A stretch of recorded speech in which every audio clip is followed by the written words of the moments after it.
Your son is a failure. He's barely passing my class, and with grades like this, I'm just not sure what kind of future he's gonna have. What do you have to say for yourself? You're supposed to graduate this year. Listen to Mr. Johnson. What kind of future do you think you're going to have? With all due respect, don't call me a failure. Failure is an event, not a person, in fact. And you talk about the future, Mr. Johnson, but you're not preparing us for that. Excuse me? Just listen to what I'm saying. This should be good. Would you agree that in the future, most careers will become automated? Yeah, so? So the people who succeed will have to be curious, innovative, with resilience to adapt to new changes. What's your point? My point is, the focus in this school is not on that. It is on regurgitating information and test taking, and that's just real. But in today's world, creativity is the most important leadership skill. Oh, that's how you feel. You don't have to believe me, but maybe you will believe the 1,500 executives who recently said creativity is the most important leadership skill. See, pretty soon, no one will be hired because of what they know. Because who cares what you know or if you've memorized a fact? We've got Google and Siri for that. In the future, people will be hired because of what they can do with their knowledge. Can they creatively solve real-world problems, not just follow instructions or directions and bubble in multiple choice questions? So, Mom, that's why I'm stressed, because these robotic tasks we learn in school should stop. Because no one can do a robot's job better than a robot. Billionaire founder of Alibaba, Jack Ma, said that we should not compete with artificial intelligence, but instead focus on developing unique human intelligence. Mr. Johnson, drills are for teeth, not the human mind. So these repetitive knowledge-based tasks we must leave behind. Or in the future, you're gonna find a lot of people graduating out of your class right into the unemployment line. See, many top companies today don't look at grades. Mom, that old way is expiring. Google has been quoted as saying GPAs are worthless criteria for hiring. Founder of Tesla, Elon Musk, agrees. So I say this with unease and sorrow. If you continue to teach today as you taught yesterday, then you rob us students of tomorrow.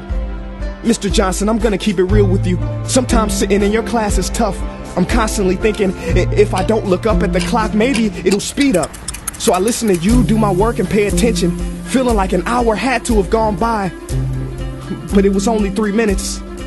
So if you wonder why we're bored in class, look, you want to get a kid to hate reading? Give them this, a school textbook.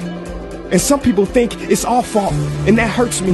They say you can lead a horse to water, but you can't make him drink. And to that I say no. Firstly, you can put salt in that horse's hay and make him thirsty. And if you bring joy in your classroom, you can make any bad student nerdy, as he or she discovers the beauty of truly learning. Mr. Johnson, I mean no disrespect.